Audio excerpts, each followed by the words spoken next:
I consider myself to be an avid kayaker.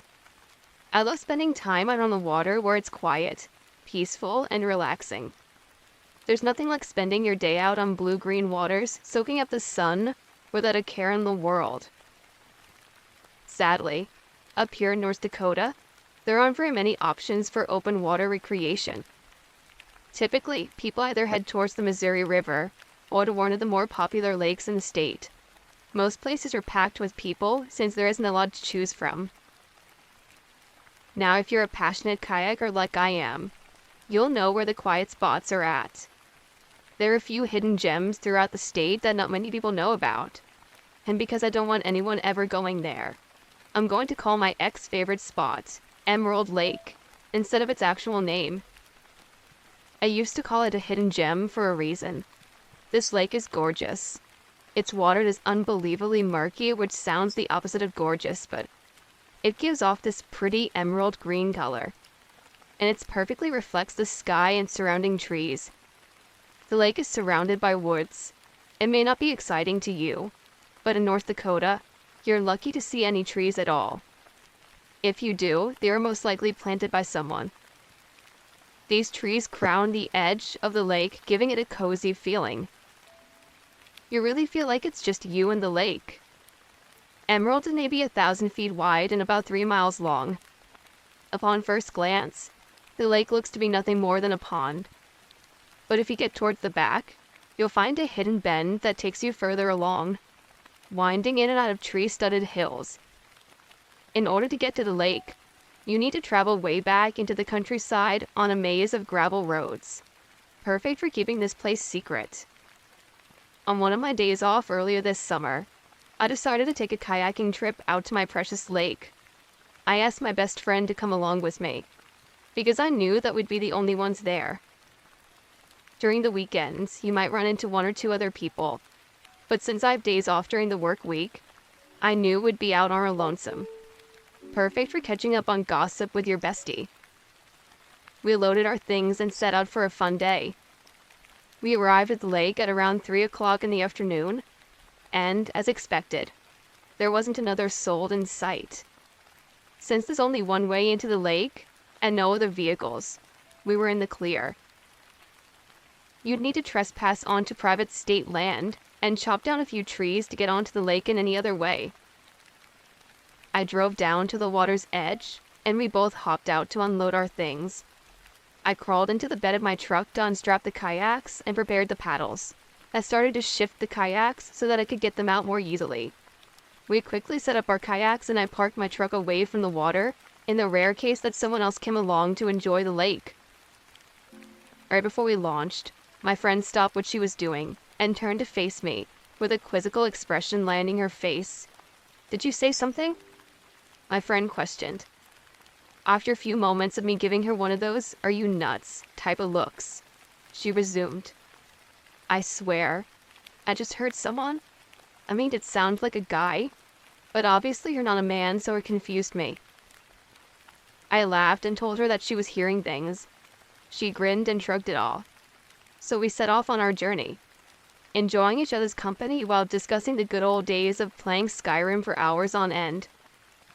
We laughed at inside jokes, had a few snacks, drank a few brews, and discussed trivial things. We listened to the birds chirp, watched swallows dive at the bugs around us, and giggled at some very vocal ducks who didn't like being disturbed. At one point, I'd paddled over a couple of mallards to try and snap a pic. It's pretty difficult to photograph grumpy waterfowl. Satisfied by what I had captured, I caught up with my friend who had floated ahead. "Did you hear that weird cow?" she asked when I caught up to her. I replied I hadn't heard anything but a couple of angry ducks. "Oh." She looked a bit confused. I swear I actually heard something this time. It sounded like a really low, almost gravelly moo. It almost sounded like the thing was in pain. I don't know how else to explain it, other than the fact that the sound unnerved me. I gave her a puzzled look. I don't think there are any cattle in this area. I paused for a bit.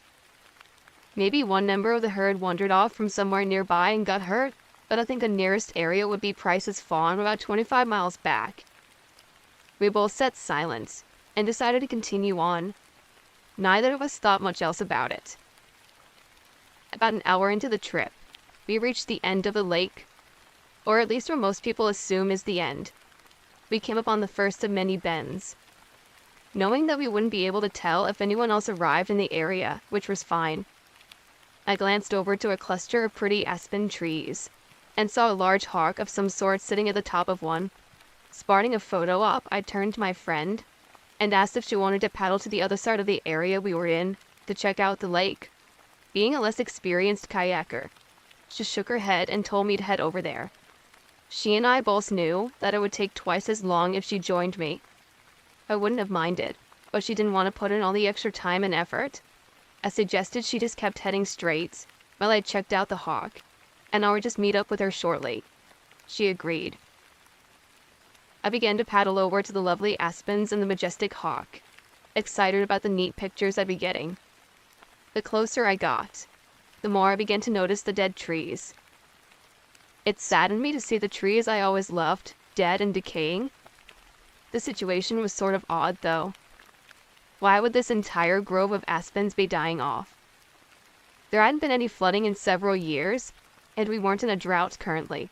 So why were they dying? I neared the tree with the hawk in it cautiously, and before I could snap a pic, the beautiful bird soundlessly took flight and disappeared into the woods. Now by myself, I began to feel this creeping sensation. My skin began to crawl as if tiny little fingers were tapping each inch of my body. My hair stood up on my arms, and I got that empty feeling in your stomach when you know you're completely alone. It dawned on me that I hadn't spotted anything else in a while. No swallows swooping in and out.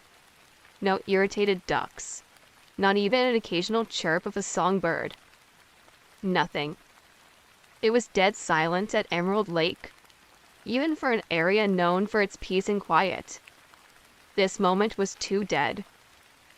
Due to missing a nice picture and being thoroughly chilled to the core, I switched directions and decided to head for my friend. Out of the corner of my eye, I could have sworn I'd seen a white aspen move. But it's idiotic. Trees don't move. My brain was just trying to scare me. I ignored it and began to paddle to my friend. I could still see her on the other side of the water and up a bit further, but she wasn't moving. She was completely stuck still, not moving at all. Her face was turned from me, and she was looking at something in the trees, but I couldn't tell what it was. Fearing the worst, I started a power paddle to where she was. It would only take me a few minutes to get to her. Once I was about 10 feet from her, she must have heard me splashing the paddle in the water and turned to me. Her face was white as a sheet, and her eyes showed signs of distress. She waved me over without a word, and my eyes followed the direction she was looking. I saw what she'd been staring at. Among another set of crowded, dead trees was a dirty, cream-colored tent. Now I know what you must be thinking. So what? It's a lake. People like to camp next to lakes all the time. I must remind you, the areas surrounding the lake are technically not open to the public. Only the lake was. You'd have to hike through miles of private land to get here. The tent was ominously perched right on the edge of the water, where it threatened to be consumed by the lake. It seemed abandoned. No one was around, and the site looked like someone had left and not bothered to come back. Bits of trash and miscellaneous camping supplies littered the area surrounding the tent. The little one-man tent was covered in stains, with the one side completely split open. I was too bothered by the tent to get any closer to it. Someone had left in a hurry. Chills were running up and down my spine at that point. My friend turned back to me and asked, "I thought you said you weren't really supposed to be on the land surrounding the lake?" "You're not." And I reinforced that point with her. I gave her a hesitant shrug and suggested that perhaps whoever it was just didn't realize that you weren't allowed to camp out here. Of course, I didn't really believe that. I worked at a state park for a while, and you get all sorts of people. The ones who break the rules usually know that they're doing so. A lot of vagrants tend to camp out places where no one else is around, even if it's not allowed. Maybe whoever was out here knew they weren't supposed to be here and got chased off by game and fish or something. They left in a hurry and forgot their tent, she suggested. Maybe. I'd mumbled back to her. I couldn't help but wonder why game and fish, or any other authority for that matter, would let a tent just sit out in the open and wither away. I'd changed the subject. So, do you want to keep going? Or should we head back to shore and find some place to eat? A look of relief passed over my friend's face. I'm starving. Let's head back. I nodded in agreement. We both quickly switched directions and began to paddle away from the lone tent. We didn't get very far before finally realizing that my friend hadn't been hearing things this whole trip. It's just like she had described to me, although I didn't really understand what she had meant until now. It started off as this weird gurgling sound, and grew into this weird rumbling groan.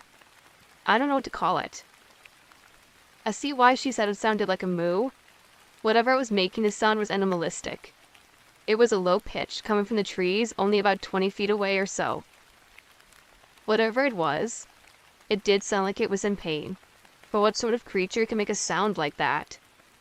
My throat was choking on my breath and my rapid heartbeat.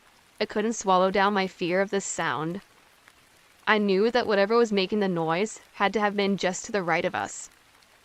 Despite what my brain was screaming at me, I decided to turn my head and search for whatever was making the noise. I wish I hadn't. Peeking around one of the dying aspens was a creature with the palest skin I've ever seen. The thing was so white.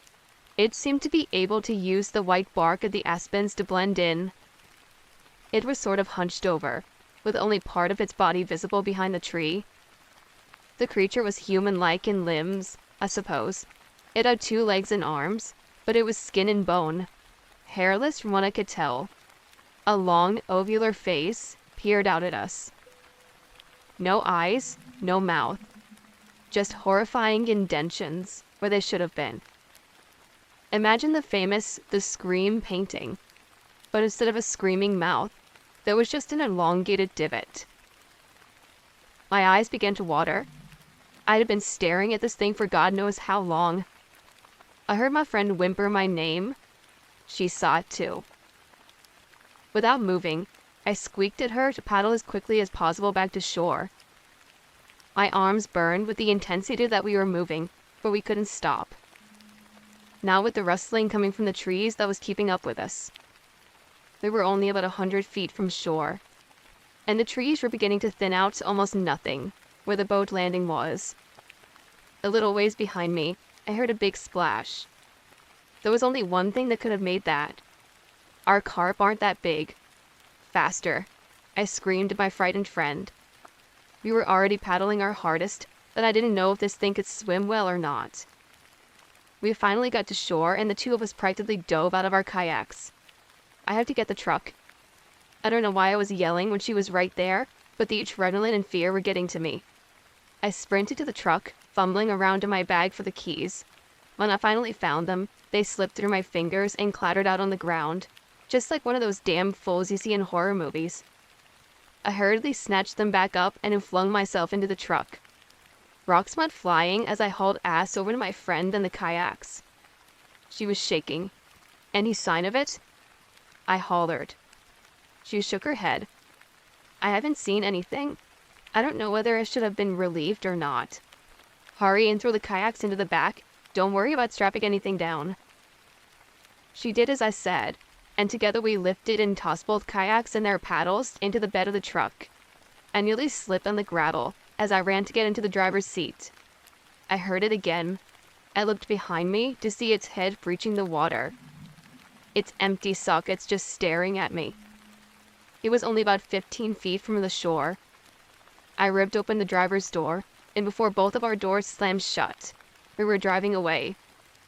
I didn't dare stop to check if we'd had everything, but I swear that when I glanced in the rearview mirror, I saw something white standing on the shoreline where we had been moments before. It's only been a week since our time at Emerald Lake, and I still have no idea what we saw that day.